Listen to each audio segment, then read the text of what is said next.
Many great free market achievements begin as a solution to a personal problem experienced by a creative individual.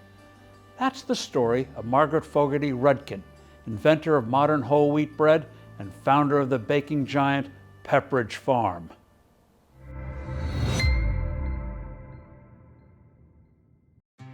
Margaret Rudkin was born Margaret Fogarty in New York City in 1897. Her husband was a stockbroker at the firm where she worked as a bookkeeper. Together, the Rudkins did well enough to buy a rambling farm in Fairfield, Connecticut. Their youngest son, Mark, had asthma and was allergic to commercial breads with preservatives and artificial ingredients. Margaret was told by an allergy specialist that her son should only eat bread made from fresh, stone-ground wheat.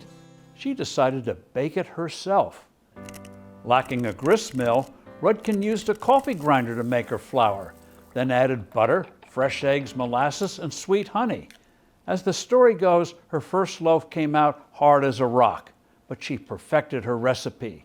The new health bread impressed her physician, who recommended it to other doctors.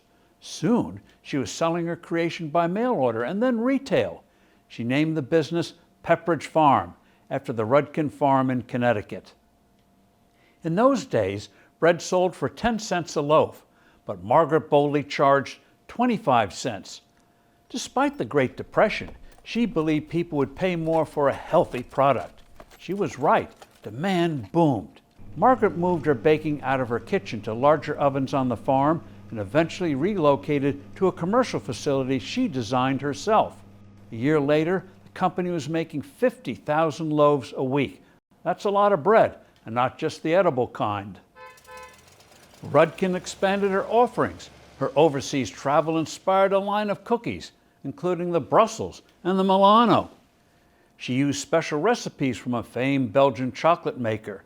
She even imported a 150-foot-long cookie oven from Belgium to ensure just the right quality. Then came the iconic goldfish crackers that she discovered in Switzerland.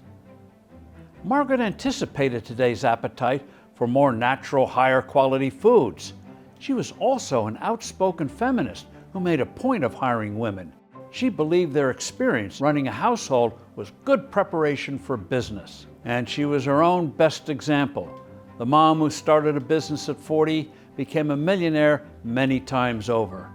In the 1960s, she sold Pepperidge Farm to Campbell's Soup Company and became the first woman on the company's board of directors. In 1967, she died of breast cancer at the age of 69. Margaret Rudkin showed how, in free markets, a homegrown solution to a personal problem can create jobs and opportunities for others. And some of those solutions can be delicious. I'm Steve Forbes.